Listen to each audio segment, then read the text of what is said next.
Guys, मेरा नाम है राज और आप देख रहे हैं आपका अपना YouTube channel education with Raj. So guys, हम लोग द्वितीय विश्व युद्ध के क्या कारण थे इसके बारे में पढ़ रहे थे।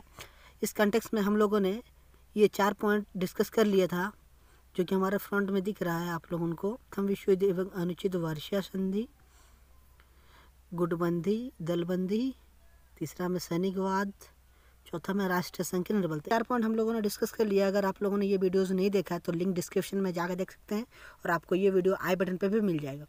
तो आज हम लोग इसी कंटेक्स्ट में ये 5वां पॉइंट डिस्कस करेंगे, जो है साम्राज्यवाद। जैसा कि प्रथम विश्व युद्ध का भी प्रमुख कारण साम्राज्यवाद ही था, इस युद्ध के पश्चात साम्राज्यवादी की भावना समाप्त न हो सकी। जर्मनी एवं इटली वार्षिया की संधि के विरोध करते हुए अपनी जनसंख्या को स्थापित कराने के लिए उपनिवेश की तलाश करने लगी, जिस कारण ये साम्राज्यवादी भावना प्रबल होती गई और मित्रराष्ट्रीय और हारे हुए राष्ट्र इन दोनों की भावना एक दूसरे के विपरीत हो रही थी, जिस कारण दोनों में टकराव होना स्वाभाविक ही था। जिस कारण द्वितीय विश्व युद्ध होने में ये साम्राज्यवादी भावना एक अहम भूमिका अदा की।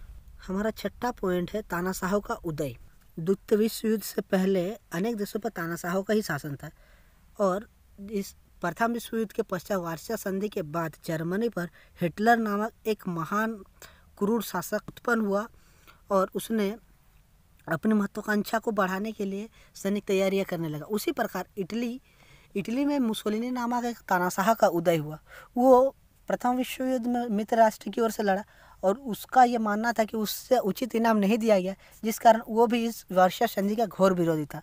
इसी प्रकार स्पेन में भी तानाशाह की भावना प्रबल शक्तिशाली होती गई और जनरल फ्रैंको नामक व्यक्ति ने इटली एवं जर्मनी की सहायता से वह महत्वाकांक्षीपूर्ण तानाशाह शासन स्थापित कर लिया। इसी प्रकार संपूर्ण यूरोप में तानाशाह का अभ्युदय हुआ, जिस कारण ये सभी अपनी महत्वाकांक्षा की पूर्ति के लिए सैनिक तैयारियां करने लगे, जिस कारण युद्ध स्वाभाविक था। हमारा 7वां पॉइंट है दो विचारधाराओं का संघर्ष। द्वितीय विश्व युद्ध से पहले संपूर्ण यूरोप में 2 प्रकार की विचारधाराएं प्रचलित थी, एक जनतंत्र और दूसरा एकांतंत्र, जिसे राजतंत्र कहते हैं। ठीक है, तो जनतंत्र की विचारधारा के समर्थक में इंग्लैंड, फ्रांस और अमेरिका था और दूसरी ओर एकतंत्र मतलब राजतंत्र के समर्थन में इटली, जर्मनी, जापान आदि थे। ठीक है, तो इन दोनों ने की संभावनाएं क्या होती, दोनों ही अपने अपने प्रकार की जो भावना थी उसे बढ़ाना चाह रही थी, जिस कारण दोनों में संघर्ष होना तय था। इसी प्रकार एक कथन है मुसोलिनी का, जो इटली का तानाशाह शासक था। उसने कहा था, दोनों विचारधाराओं के संघर्ष में समझौता होना असंभव है। इस संघर्ष के कारण ये तो वह रहेंगे या हम।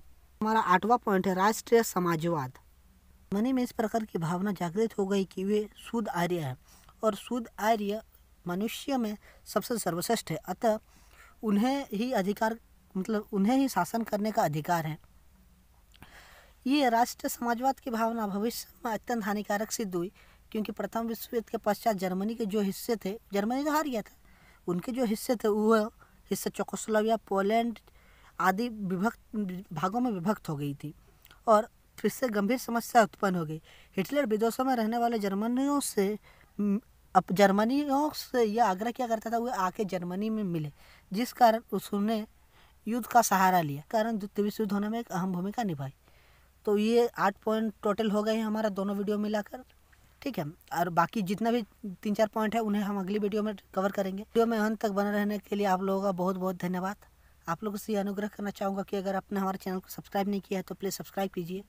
आपको और किस टॉपिक पर वीडियो चाहिए कॉमेंट कीजिए, अपने दोस्तों के साथ शेयर करना ना भूलें और एक लाइक करके हमारा हौसला बढ़ाइए। Thank you guys, thank you so much.